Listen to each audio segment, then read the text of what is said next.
पुराने जमाने की बात है। मुल्क फारस में दो बहुत ही गहरे दोस्त रहा करते थे। एक का नाम था दानिश और दूसरे का नाम था नसीब। जैसा इनका नाम था वैसे ही इनकी फितरत भी थी। दानिश अपनी अक्ल, समझ और मेहनत पर भरोसा करता था। उसका मानना था कि इंसान अपने तकदीर खुद अपनी हथेलियों से तराशता है। अगर वो मेहनत करे, सोच समझ कर कदम उठाए और हर परेशानी का हल दिमाग से निकाले तो वो दुनिया की हर दौलत हासिल कर सकता है। वहीं दूसरी तरफ नसीब था। वो बहुत ही खुश मिजाज, लापरवाह और तवक्कुल यानी भरोसा रखने वाला इंसान था। उसका मानना था कि इंसान चाहे कितनी भी हाथ पांव मार ले, मिलता वही है जो उसकी किस्मत में लिखा होता है। वो अक्सर दानिश से कहता, मेरे भाई, अक्ल तो सिर्फ एक दिया है, लेकिन किस्मत वो हवा है जो चाहे तो उस दिए को बुझा दे और चाहे तो जंगल में लगी आग की तरह भड़का दे। दोनों दोस्तों में अक्सर इस बात पर बहस होती रहती थी। एक दिन ये बहस इतनी बढ़ गई कि उन्होंने फैसला किया कि वो इसका इम्तिहान लेंगे। उन्होंने तय किया कि वो दोनों अपना घर बार छोड़कर जेब में बिना एक भी सिक्का लिए मुल्क की राजधानी इस्फहान की तरफ सफर करेंगे। ये शर्त लगी कि देखें वहां पहुंचकर कौन सबसे पहले कामयाबी हासिल करता है, दानिश अपनी अक्ल और हुनर से या नसीब अपनी किस्मत के सहारे। सुबह का सूरज अभी निकला ही था कि दोनों ने अपना सफर शुरू कर दिया। रास्ता लंबा था और रेगिस्तान की तपती हुई धूप ने उनका इम्तिहान लेना शुरू कर दिया। दानिश ने सफर शुरू करने से पहले अपनी अक्ल लड़ाई थी। उसने रास्ते में आने वाले कुओं और सरायों का नक्शा अपने दिमाग में बैठा लिया था। उसने सफर के लिए ऐसे कपड़े पहने थे जो धूप से बचाएं और उसने अपने साथ कुछ सूखे मेवे भी रख लिए थे, ये सोचकर कि मुसीबत में काम आएंगे। दूसरी तरफ नसीब खाली हाथ अल्लाह का नाम लेकर निकल पड़ा था। वो रास्ते भर गुनगुनाता रहा, कुदरत के नज़ारे देखता रहा और दानिश की संजीदगी पर मुस्कुराता रहा। चलते चलते दोपहर हो गई। सूरज आग बरसाने लगा। दानिश ने एक पेड़ की छांव ढूंढी और वहां बैठकर अपने हिस्से का पानी पिया। नसीब के पास न पानी था न खाना।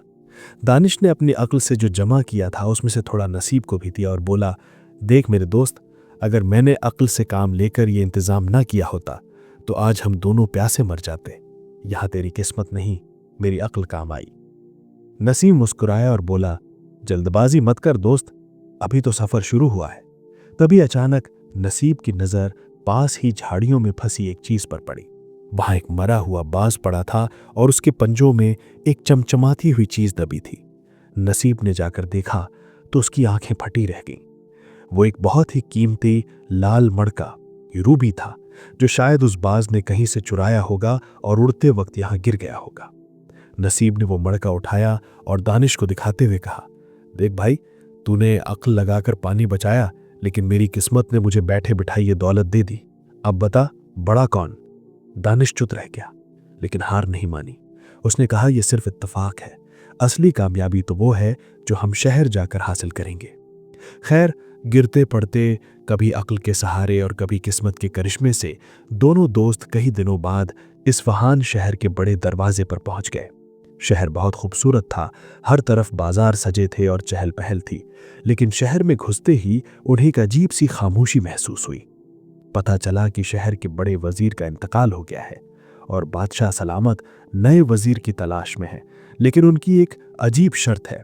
दानिश ने सोचा कि यह बहुत अच्छा मौका है।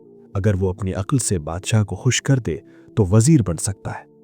उसने नसीब से कहा, अब देख मैं अपनी बुद्धिमानी से कैसे इस शहर पर राज करता हूं। दानिश ने शहर के लोगों से पूछताछ की, दरबार के तौर तरीके पता किए और अपने फटे पुराने कपड़ों को साफ करके दरबार में पेश होने की तैयारी करने लगा। वहीं नसीब, जिसे न वजीर बनने का शौक था न राजकाट का, वो बाजार में घूमता रहा। उसे भूख लगी थी। उसने सोचा कि उस लाल मड़के को बेचकर खाना खाया जाए। वो एक जौहरी की दुकान पर गया। जैसे ही उसने वो मड़का जौहरी को दिखाया, जौहरी के होश उड़ गए। उसने तुरंत अपनी गद्दी छोड़ दी और नसीब के पैरों में गिर पड़ा। हुजूर, ये तो वही शाही मड़का है जो कुछ दिन पहले शहजादी के हार से गायब हो गया था। इसके लिए तो पूरे शहर में ढिंढोरा पिटा जा रहा है। नसीब घबरा गया। उसे लगा कि अब वो चोरी के इल्जाम में पकड़ा जाएगा। उसकी किस्मत ने उसे दौलत दी थी, लेकिन अब वही दौलत उसकी जान की दुश्मन बन गई थी। उधर दानिश दरबार में पहुंच चुका था। वहां बड़े बड़े विद्वान और अक्लमंद लोग जमा थे।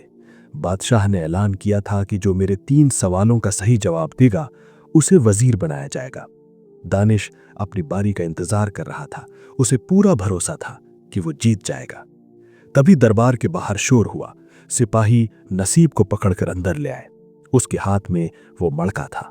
बादशाह ने नसीब को देखा और गुस्से से पूछा, ये नायाब हीरा तेरे पास कहां से आया? सच बता, वरना सर कलम कर दिया जाएगा। अब यहां एक अजीब मोड़ आ गया था।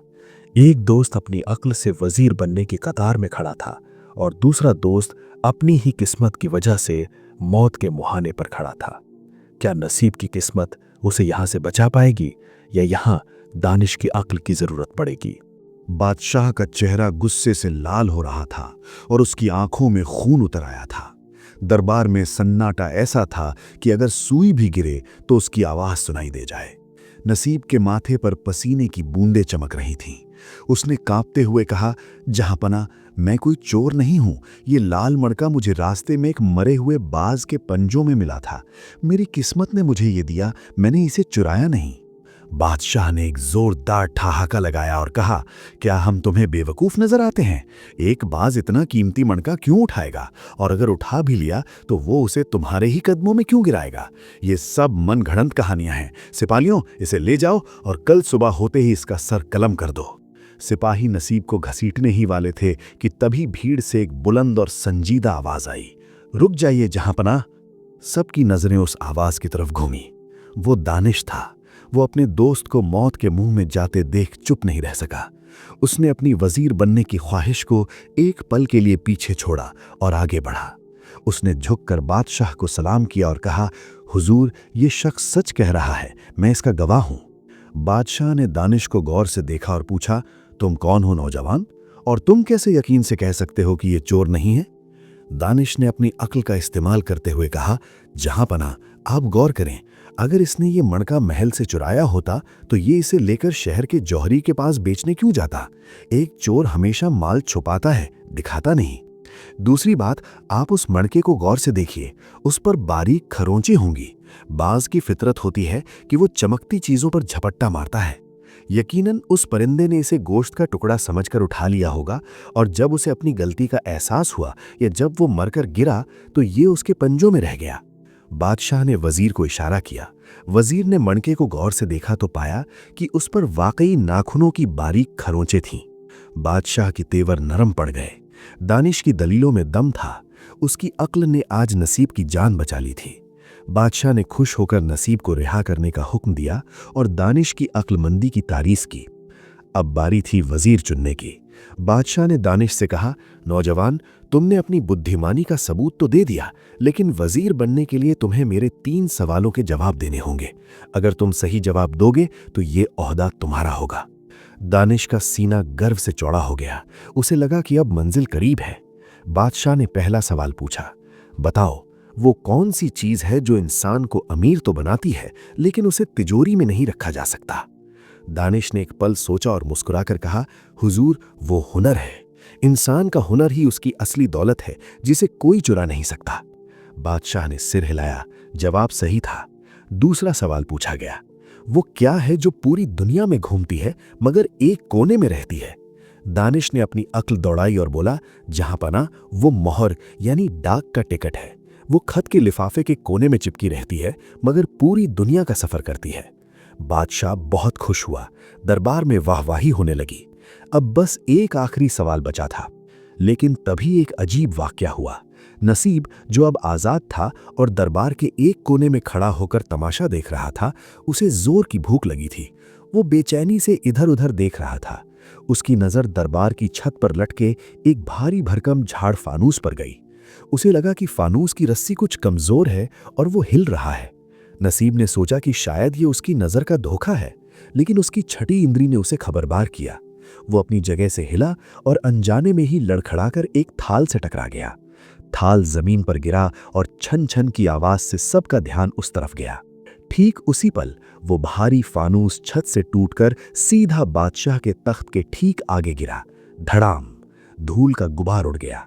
अगर वो थाल गिरने की आवाज से बादशाह चौंक कर पीछे ना हटते तो वो फानूस सीधा उनके ऊपर गिरता और उनकी जान चली जाती। दरबार में कोहराम मच गया। सिपाही दौड़ पड़े। जब धूल छटी तो देखा गया कि बादशाह बाल बाल बच गए थे, और ये सब नसीब की उस लड़खड़ाहट की वजह से हुआ था। बादशाह ने गहरी सांस ली और नसीब की तरफ देखा। आज तुम्हारी वजह से मेरी जान बची है। अगर तुम उस थाल से ना टकराते तो हमारा ध्यान नहीं बटता और हम मारे जाते। बादशाह अब गहरी सोच में पड़ गए। एक तरफ दानिश था जिसने अपनी लाजवाब अकल से हर सवाल का सही जवाब दिया और एक बेगुनाह की जान बचाई। दूसरी तरफ नसीब था जिसकी महज मौजूदगी और किस्मत ने बादशाह की जान बचा ली थी। बादशाह ने अपने तख्त से खड़े होकर कहा, मेरे सामने आज एक अजीब मसला है। एक के पास बेमिसाल अक्ल है और दूसरे के पास जबरदस्त किस्मत। सल्तनत चलाने के लिए अक्ल चाहिए, लेकिन सल्तनत को आफतों से बचाने के लिए किस्मत का साथ भी जरूरी है। बादशाह ने दोनों दोस्तों को अपने करीब बुलाया और एक नया फरमान जारी किया। मैं तुम दोनों में से किसी एक को नहीं चुन पा रहा, इसलिए मैं तुम दोनों को एक साझा काम सौंपता हूं। मेरे खजाने में एक पुराना संदूक है जिसकी चाबी सालों पहले कोहे तिलिस्म यानी जादुई पहाड़ पर खो गई थी। सुना है वहां जिन्नात का पहरा है। तुम दोनों जाओ और वो चाबी लेकर आओ। जो चाबी मेरे हाथ में रखेगा वही मेरा वजीर बनेगा, और अगर तुम दोनों ने मिलकर काम किया तो इनाम दोनों को मिलेगा। दानिश ने सोचा, मैं अपनी अक्ल से पहाड़ का रास्ता खोज लूंगा। नसीब ने सोचा, अल्लाह मालिक है, कोई न कोई रास्ता निकल ही आएगा। इस तरह दरबार से निकलकर दोनों दोस्तों ने उस खतरनाक पहाड़ का रुख किया जिसके बारे में मशहूर था कि वहां से कोई जिंदा वापस नहीं आता। अक्ल और किस्मत का असली इम्तिहान तो अब शुरू होने वाला था। शहर पनाह से निकलकर दोनों दोस्त उस अनजान और खतरनाक सफर पर रवाना हो गए। कोहे तिलिस्म का नाम सुनकर ही अच्छे अच्छे शूरवीरों का पसीना छूट जाता था, लेकिन दानिश और नसीब के पास अब पीछे हटने का कोई रास्ता नहीं था। रास्ता बहुत बीहड़ और वीरान था। हर तरफ सिर्फ सूखी झाड़ियां और डरावनी खामोशी थी। चलते चलते कई दिन बीत गए। दानिश अपनी अक्ल का इस्तेमाल करते हुए सूरज और तारों की चाल देखकर दिशा तय करता रहा। वो हर कदम फूंक फूंक कर रखता था। उसने अपने साथ रस्सी, चकमक पत्थर और कुछ जरूरी जड़ी बूटियां रख ली थीं। नसीब हमेशा की तरह अपनी धुन में मगन था। उसे यकीन था कि जब मुसीबत आएगी तो कोई न कोई रास्ता खुद ब खुद निकल आएगा। आखिरकार वे दोनों कोहे तिलिस्म की तलहटी में पहुंच गए। पहाड़ इतना ऊंचा था कि उसकी चोटी बादलों में छिपी हुई थी और वहां से अजीबोगरीब आवाजें आ रही थीं। लेकिन पहाड़ पर चढ़ने से पहले उनके सामने एक बहुत बड़ी मुसीबत खड़ी थी। पहाड़ के चारों तरफ एक चौड़ा दरिया बह रहा था, लेकिन उसमें पानी नहीं बल्कि खौलता हुआ तेजाब बह रहा था। उसमें से पीला धुआं उठ रहा था और बदबू इतनी तेज थी कि सांस लेना मुश्किल हो रहा था। दानिश ने दरिया के किनारे खड़े होकर माथे पर हाथ रखा और सोचने लगा। उसने जमीन की मिट्टी को परखा, हवा का रुख देखा और पास के सूखे दरख्तों का जायजा लिया। उसने नसीब से कहा, मेरे दोस्त, ये दरिया मौत का पैगाम है। अगर हमने इसमें पैर रखा तो हड्डियों का भी पता नहीं चलेगा। मुझे लगता है कि हमें उन सूखे दरख्तों को काटकर एक मजबूत पुल बनाना होगा। इसमें 2 दिन लग सकते हैं, लेकिन यही सबसे महफूज रास्ता है। दानिश ने अपनी कमर से कुल्हाड़ी निकाली और लकड़ी काटने की तैयारी करने लगा। वो अपनी योजना बनाने में इतना मग्न था कि उसने नसीब की तरफ ध्यान ही नहीं दिया। नसीब को इंतजार करना पसंद नहीं था, न ही इतनी मेहनत करना। वो दरिया के किनारे टहलने लगा। उसे भूख लगी थी। उसकी नजर दरिया के बीचों बीच उभरे हुए कुछ काले पत्थरों पर पड़ी। उसे लगा कि शायद उन पत्थरों पर कूद कूद कर दूसरी तरफ जाया जा सकता है। दानिश चिल्लाया, पागल मत बन नसीब, अगर पैर फिसला तो सीधा मौत के मुंह में जाएगा। लेकिन नसीब ने हंसकर कहा, अरे दानिश भाई, इतना सोचोगे तो यहीं बूढ़े हो जाओगे। देखो वो पत्थर कितने मजबूत लग रहे हैं। ये कहकर नसीब ने बिस्मिल्लाह पढ़ा और छलांग लगा दी। वो पहले काले पत्थर पर कूदा। दानिश ने अपनी आंखें बंद कर लीं। उसे लगा कि अब नसीब गया, लेकिन तभी एक चमत्कार हुआ। जिस काले पत्थर पर नसीब कूदा था वो अचानक हिलने लगा। वो कोई पत्थर नहीं बल्कि एक विशालकाय कछुआ था जो उस तेजाबी पानी में रहता था और जिसकी खाल पत्थर से भी ज्यादा सख्त थी। कछुए को अपनी पीठ पर गुदगुदी महसूस हुई और वो तेजी से तैरता हुआ दूसरे किनारे की तरफ बढ़ने लगा। नसीब कछुए की पीठ पर बैठकर मजे से हाथ हिलाने लगा और चिल्लाया, आ जाओ दानिश भाई, मेरी सवारी तैयार है। दानिश हैरान रह गया। उसकी 2 दिन की मेहनत और योजना धरी की धरी रह गई और नसीब की एक बेवकूफ़ी भरी छलांग ने उसे मंजिल तक पहुंचा दिया। दानिश ने भी हिम्मत करके कछुए की पीठ पर छलांग लगाई और दोनों सही सलामत दरिया के उस पार पहुंच गए। अब वे पहाड़ पर चढ़ने लगे। रास्ता घुमावदार और अंधेरा था। जगह जगह गुफाएं थीं जिनमें से चमगादड़ उड़ रहे थे। अचानक मौसम बदल गया। आसमान काला पड़ गया और जोरों की आंधी चलने लगी। बिजली कड़कने लगी और पहाड़ कांपने लगा। ऐसा लग रहा था जैसे कोहे तिलिस्म उन्हें आगे बढ़ने से रोक रहा है। दानिश चिल्लाकर कहा, हमें फौरन किसी गुफा में पनाह लेनी होगी, वरना यह तूफान हमें उड़ा ले जाएगा। उन्होंने पास ही एक गुफा देखी और उसमें घुस गए। लेकिन जैसे ही वे अंदर गए, गुफा का मुहाना यानी दरवाजा एक बड़ी चट्टान गिरने से बंद हो गया। अब वे दोनों अंदर घूप अंधेरे में कैद हो गए थे। नसीब घबरा गया। अब क्या होगा दानिश? हम तो यहां जिंदा दफन हो गए। ये मेरी ही गलती है, हमें वापस लौट जाना चाहिए था। दानिश ने नसीब के कंधे पर हाथ रखा और कहा, घबराओ मत, जहां मुसक्कत होती है वहां समाधान भी होता है। बस अक्ल को शांत रखने की जरूरत है। दानिश ने अपनी थैली से चकमक पत्थर निकाला और एक मशाल जलाई। रोशनी होते ही उन्होंने देखा कि गुफा के दीवारों पर अजीबोगरीब नक्श और पहेलियां लिखी हुई थीं। सामने एक बहुत बड़ा लोहे का दरवाजा था जिस पर कोई ताला नहीं था, बस एक शेर का मुखौटा बना हुआ था। शेर के मुंह के नीचे लिखा था, मैं बोलता नहीं मगर सब कुछ कहता हूं, मेरे पास जिस्म नहीं मगर मैं चलता हूं, मुझे जितना बांटोगे मैं उतना बढ़ूंगा, मेरा नाम बताओ तो मैं रास्ता दूंगा। दानिश समझ गया कि ये एक तिलिस्मी ताला है जो सिर्फ सही जवाब देने पर ही खुलेगा। वो गहरी सोच में डूब गया। नसीब ने कहा, भाई मुझे तो भूख लगी है, ये शेर वेर मुझे नहीं पता, क्या तुम्हारे पास वो सूखे मेवे बचे हैं? दानिश ने उसे चुप रहने का इशारा किया। नसीब चुप रहो, मुझे सोचने दो, ये हमारी जिंदगी और मौत का सवाल है। दानिश बार बार पहेली दोहराता रहा, बोलता नहीं, जिस्म नहीं, बांटने पर बढ़ता है। काफी देर बाद दानिश की आंखों में चमक आई।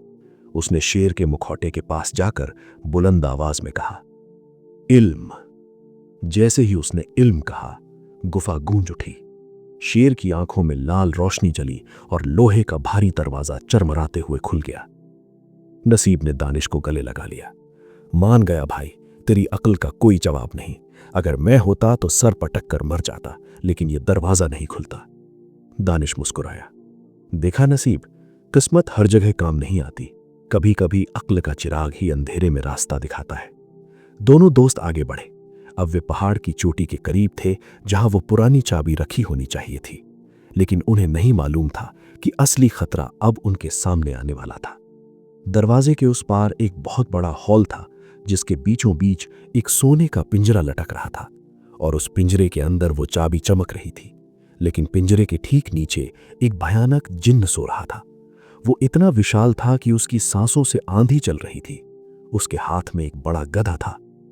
अब सवाल ये था कि सोए हुए जिन्न को जगाए बिना ऊपर लटकते हुए पिंजरे से चाबी कैसे निकाली जाए। दानिश ने अपनी अक्ल के घोड़े दौड़ाना शुरू कर दिया, लेकिन नसीब की नजर कमरे के कोने में रखे एक ढेर पर पड़ी जो शायद हीरों का ढेर था। और नसीब की पुरानी आदत, लालच या शायद फिर से उसकी किस्मत उसे उस ढेर की तरफ खींचने लगी। दानिश ने नसीब को हाथ के इशारे से रोका और अपनी उंगली होठों पर रखकर चुप रहने का इशारा किया, लेकिन नसीब की आंखों में तो उन हीरों की चमक बस चुकी थी। वो जिन और दानिश दोनों को भूलकर दबे पांव उस चमकते हुए ढेर की तरफ बढ़ा। उसके दिल में ख्याल आया कि अगर एक छोटा सा हीरा भी उठा लूं तो मेरी 7 पुश्तें राज करेंगी। दानिश का ध्यान ऊपर लटकते हुए पिंजरे पर था। वो हिसाब लगा रहा था कि दीवार के सहारे चढ़कर बिना आवाज किए उस चाबी तक कैसे पहुंचा जाए। तभी उसे एक हल्की सी खट की आवाज सुनाई दी। दानिश का कलेजा मुंह को आ गया।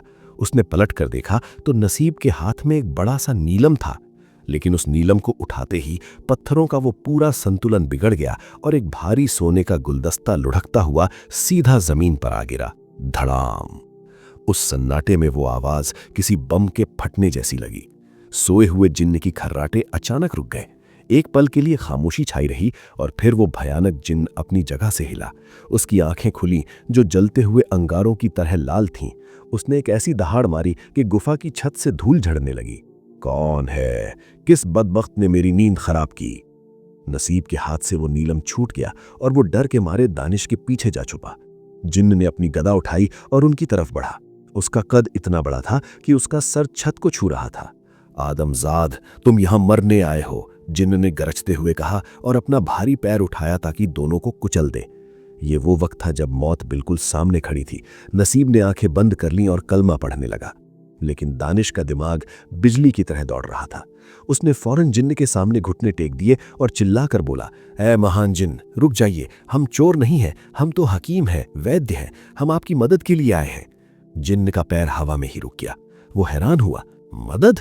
मेरी मदद? मुझे किसी की मदद की जरूरत नहीं है, मैं तुम्हें अभी कच्चा चबा जाऊंगा। दानिश ने पूरी ताकत और भरोसे से झूठ बोला, क्या आपको महसूस नहीं होता हुजूर, आपकी आंखों का रंग बता रहा है कि आप एक लाइलाज बीमारी के शिकार हैं। ये बीमारी आपके जिस्म को अंदर ही अंदर पत्थर बना रही है। अगर हमने आज रात तक इसका इलाज नहीं किया तो कल सूरज निकलने तक आप हमेशा के लिए एक बेजान मूर्ति बन जाएंगे। जिन्न घबरा गया। जिन्नात को अपनी ताकत पर बहुत गुरूर होता है, लेकिन मौत का डर उन्हें भी होता है। उसने अपना पैर नीचे रखा और शक भरी नजरों से दानिश को देखा। तुम सच कह रहे हो? अगर ये झूठ हुआ तो मैं तुम्हारी हड्डियों का सुरमा बना दूंगा। दानिश ने नसीब को कोहनी मारी। नसीब समझ गया और उसने भी कांपती आवाज में कहा, जी सरकार, हम बहुत दूर से सिर्फ आपकी जान बचाने आए हैं। देखिए, आपका चेहरा कितना पीला पड़ गया है। जिन्न ने अपना चेहरा टटोला। वो दानिश के जाल में फंस चुका था। उसने गदा नीचे रख दी और बोला, तो फिर मेरा इलाज करो। अगर मैं ठीक हो गया तो तुम्हें जो चाहिए वो मिलेगा, और अगर नहीं हुआ तो तुम दोनों मेरा नाश्ता बनोगे। दानिश ने राहत की सांस ली। उसने वक्त खरीदने के लिए कहा, हुजूर, इसके लिए हमें एक खास जड़ी बूटी की जरूरत है जो इसी गुफा की छत पर लटक रही है, लेकिन वो इतनी ऊंचाई पर है कि हम वहां तक नहीं पहुंच सकते, और वो जड़ी बूटी उसी सोने के पिंजरे के अंदर है। दानिश ने बड़ी चालाकी से जिन्न का ध्यान उस पिंजरे की तरफ मोड़ दिया जहां चाबी थी। जिन्न हंसा। उसकी हंसी से गुफा गूंज उठी। हा, बस इतनी सी बात, मैं अभी उसे नीचे उतारता हूं। जिन्न ने अपना लंबा हाथ ऊपर बढ़ाया। दानिश खुश हो गया। उसकी अक्ल काम कर गई थी। जिन्न खुद अपने हाथों से वो चाबी उन्हें देने वाला था, लेकिन जैसे ही जिन्न ने पिंजरे को छुआ, पिंजरे से एक जबरदस्त बिजली का झटका लगा। जिन्न दर्द से चीख पड़ा और उसका हाथ झुलस गया। वो तिलिस्मी पिंजरा था जिसे कोई जिन्न नहीं छू सकता था। जिन्न गुस्से से पागल हो गया। धोखेबाज इंसानों, तुमने जानबूझकर मुझे उस पिंजरे को छूने को कहा, अब मैं तुम्हें नहीं छोड़ूंगा। उसने दोबारा अपनी गदा उठाई और पूरी ताकत से दानिश और नसीब की तरफ फेंकी। दानिश चिल्लाया, भागो नसीब! दोनों अलग अलग दिशाओं में कूदे। गदा जमीन पर इतनी जोर से लगी कि वहां गहरा गड्ढा हो गया। अब स्थिति बिगड़ चुकी थी। अक्ल की चाल नाकाम हो गई थी। जिन्न अब किसी बात को सुनने को तैयार नहीं था। वो दानिश के पीछे दौड़ा। दानिश एक खंबे के पीछे छुपा, लेकिन जिन्न ने एक ही वार में खंबे को तोड़ दिया। दूसरी तरफ नसीब डर के मारे इधर उधर भाग रहा था। उसे कुछ समझ नहीं आ रहा था। भागते भागते उसका पैर एक पुरानी रस्सी में उलझ गया। वो मुंह के बल गिरा। जैसे ही वो गिरा, जिस रस्सी में उसका पैर उलझा था, दरअसल वो एक पुराना लीवर यानी खटका था जो सदियों से वहां छुपा हुआ था। नसीब के गिरने के बाहर से वो रस्सी खिंच गई। अचानक गुफा की छत में एक गड़गड़ाहट हुई। वो सोने का पिंजरा, जिस तक जिन्न भी नहीं पहुंच सका था और जिसके लिए दानिश ने इतनी कहानी बनाई थी, वो रस्सी खिंचते ही सीधा नीचे आ गिरा। धड़ाम! पिंजरा जमीन पर गिरते ही खुल गया और वो चमकती हुई चाबी लुढ़कती हुई सीधा नसीब के हाथ के पास आ रुकी। जिन्न, जो दानिश को पकड़ने ही वाला था, पिंजरे की आवाज सुनकर पीछे मुड़ा। उसने देखा कि चाबी नसीब के पास है। दानिश ने चिल्लाकर कहा, नसीब, चाबी उठा और भाग। नसीब ने चाबी मुट्ठी में भींच ली। उस चाबी में कोई जादुई ताकत थी। जैसे ही नसीब ने उसे छुआ, गुफा से एक तेज रोशनी निकली जिसने जिन्न की आंखों को चौंधिया दिया। जिन्न अपनी आंखों पर हाथ रखकर पीछे हटा। भागो दानिश भाई! नसीब चिल्लाया। दोनों दोस्त पूरी जान लगाकर उस गुफा के खुले दरवाजे की तरफ भागे। पीछे जिन्न दहाड़ रहा था, लेकिन रोशनी की वजह से वो उन्हें देख नहीं पा रहा था। वो गिरते पड़ते पत्थरों से टकराते हुए गुफा से बाहर निकल आए। जैसे ही वो बाहर आए, गुफा का दरवाजा धड़ाम से बंद हो गया। अंदर से जिन्न के चीखने और दरवाजा पीटने की आवाजें आ रही थीं, लेकिन अब वो महफूज थे। दोनों दोस्त हाँप रहे थे, पसीने से लथपथ, धूल में सने। दानिश ने नसीब की तरफ देखा और हंस पड़ा। यार नसीब, मान गया तुझे। मैंने जिन्न को बातों में उलझाया, अपनी जान जोखिम में डाली, लेकिन चाबी किसने ढूंढी? तूने, और वो भी गिरकर। नसीब ने भी हंसते हुए चाबी दिखाई। भाई, मैंने कहा था ना, जब अक्ल थक जाती है तो किस्मत ठोकर खाकर भी मंजिल ढूंढ लेती है। अब उनके पास वो चाबी थी जिसका बादशाह का इंतजार था, लेकिन सफर अभी खत्म नहीं हुआ था। उन्हें वापस बादशाह के दरबार जाना था, जहां ये फैसला बाकी था कि वजीर कौन बनेगा, वो जिसने योजना बनाई या वो जिसके हाथ में चाबी आई? वापसी का सफर भी आसान नहीं था, लेकिन खुशी के मारे उन्हें थकान महसूस नहीं हुई। जब वो शहर पहुंचे तो खबर आग की तरह फैल गई कि दोनों दोस्त जिंदा वापस आ गए हैं और चाबी ले आए हैं। अगले दिन दरबार सजाया गया। पूरा शहर ये तमाशा देखने उमड़ पड़ा। बादशाह तख्त पर बैठा था। दानिश और नसीब उसके सामने खड़े थे। नसीब ने आगे बढ़कर वो पुरानी जंग लगी चाबी बादशाह के हाथ में रख दी। बादशाह ने चाबी को देखा, फिर दानिश को और फिर नसीब को। बादशाह ने मुस्कुराकर पूछा, बताओ ये चाबी किसने हासिल की? दानिश ने सच बोलते हुए कहा, जहांपनाह नसीब ने। अगर वो सही समय पर रस्सी पर ना गिरता तो हम शायद जिन्न के पेट में होते। नसीब ने फौरन टोकते हुए कहा, नहीं हुजूर, अगर दानिश भाई ने अपनी अक्ल से जिन्न को बातों में ना उलझाया होता तो हमें गिरने का मौका ही नहीं मिलता, हम पहले ही मारे जाते। बादशाह ने गंभीर होकर कहा, मैंने तुम दोनों को परखा। दानिश ने दिखाया कि मुसीबत में अक्ल ही ढाल बनती है, और नसीब ने साबित किया कि कभी कभी कुदरत के फैसले इंसान की समझ से परे होते हैं। लेकिन वजीर तो एक ही बनेगा, बादशाह ने ऐलान किया। पूरे दरबार की सांसें थम गईं। आखिर किसकी जीत होगी, अक्ल की या किस्मत की? दरबार में खामोशी इतनी गहरी थी कि लोगों की सांसों की आवाज भी सुनाई दे रही थी। हर कोई बादशाह के फैसले का इंतजार कर रहा था। बादशाह ने वो पुरानी जंग लगी चाबी उठाई और पास रखे उस भारी संदूक की तरफ बढ़ा जिसे खोलने की शर्त रखी गई थी। बादशाह ने कांपते हाथों से ताले में चाबी घुमाई। खट की आवाज के साथ संदूक का ढक्कन खुल गया। पूरे दरबार ने अपनी गर्दनें ऊंची कर लीं कि देखें संदूक में क्या खजाना है। लेकिन जब ढक्कन खुला तो उसमें ना हीरे थे, ना मोती और ना ही सोना। उस संदूक के अंदर सिर्फ एक आईना और एक तराजू रखा था। लोग हैरान रह गए। इतनी मेहनत, इतना खतरा, और मिला क्या? एक मामूली आईना और तराजू। दानिश और नसीब भी एक दूसरे का मुंह देखने लगे। बादशाह मुस्कुराया। उसने आईना उठाया और नसीब के सामने कर दिया। नसीब, इसमें देखो, तुम्हें क्या दिखाई देता है? नसीब ने झांका और बोला, मेरा चेहरा जहांपनाह। बादशाह ने कहा, नहीं, गौर से देखो, ये आईना किस्मत की तरह है। ये तुम्हें वही दिखाता है जो तुम्हारे सामने होता है। ये खुद कुछ नहीं बनाता, बस जो है उसे दिखा देता है। तुम्हारी किस्मत भी ऐसी ही है। ये तुम्हें मौके देती है, मंजिल दिखाती है, लेकिन ये नहीं बताती कि उस मंजिल पर टिके कैसे रहना है। फिर बादशाह ने तराजू उठाया और दानिश के हाथ में थमा दिया।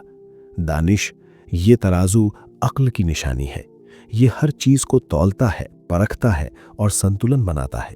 सल्तनत को चलाने के लिए सिर्फ चमकते हुए आईने की नहीं, बल्कि सही और गलत का फैसला करने वाले तराजू की जरूरत होती है। बादशाह वापस अपने तख्त पर बैठा और अपना ऐतिहासिक फैसला सुनाया। आज इस सफर ने हम सबको एक बहुत बड़ा सबक सिखाया है। दानिश, तुमने अपनी अक्ल से मौत के मुंह में भी रास्ता खोजा। सल्तनत को एक ऐसे वजीर की जरूरत है जो मुश्किल वक्त में घबराए नहीं, बल्कि रास्ता निकाले।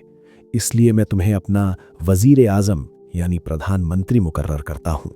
दानिश ने झुककर सलाम किया। उसकी आंखों में खुशी के आंसू थी। उसकी मेहनत और अक्ल आज जीत गई थी। फिर बादशाह नसीब की तरफ मुड़ा। नसीब का चेहरा उतर गया था। उसे लगा कि वो हार गया, लेकिन बादशाह ने हंसते हुए कहा, मायूस मत हो मेरे दोस्त, तुम्हारी किस्मत ने ही आज हम सबको बचाया है। अगर तुम न होते तो दानिश की अक्ल भी धरी की धरी रह जाती। सल्तनत को अक्ल के साथ साथ बरकत की भी जरूरत होती है।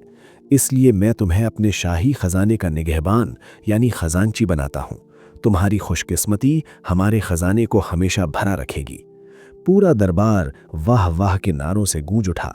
दानिश और नसीब ने एक दूसरे को गले लगा लिया। उनकी दोस्ती की ये जीत थी। उन्होंने साबित कर दिया था कि अक्ल और किस्मत एक दूसरे के दुश्मन नहीं, बल्कि साथी हैं। उस दिन के बाद से फारस की वो सल्तनत दिन दुगनी और रात चौगुनी तरक्की करने लगी। दानिश अपनी योजनाओं से मुल्क को संवारता और नसीब अपनी खुशकिस्मती से मुसीबतों को टालता। लोग कहते थे कि उस राज्य में अक्ल राज करती थी और किस्मत पहरा देती थी। कहानी का सबक, मॉरल। जिंदगी की गाड़ी दो पहियों पर चलती है, अक्ल और किस्मत। अक्ल हमें रास्ता दिखाती है और किस्मत हमें मंजिल तक पहुंचाती है। लेकिन याद रखना, किस्मत सिर्फ उन्हीं का साथ देती है जो अक्ल से मेहनत करना जानते हैं। खाली बैठे इंसान के लिए तो हीरा भी पत्थर के बराबर है। दानिश की अक्ल और नसीब की किस्मत की इस दास्तान ने आपके दिल को भी छुआ है तो इस वीडियो को अभी लाइक करें। कमेंट में बताएं कि आप अपनी जिंदगी में किसे ज्यादा मानते हैं, अक्ल को या किस्मत को। अपने दोस्तों और परिवार के साथ इस वीडियो को शेयर ज़रूर करें ताकि वो भी इस खूबसूरत सबक को जान सकें। और ऐसी ही रूहानी और सबक आमोज़ कहानियों के लिए हमारे चैनल को अभी सब्सक्राइब करें और घंटी वाला बटन दबाना ना भूलें। अगली कहानी तक अपना ख्याल रखें। अल्लाह हाफिज़।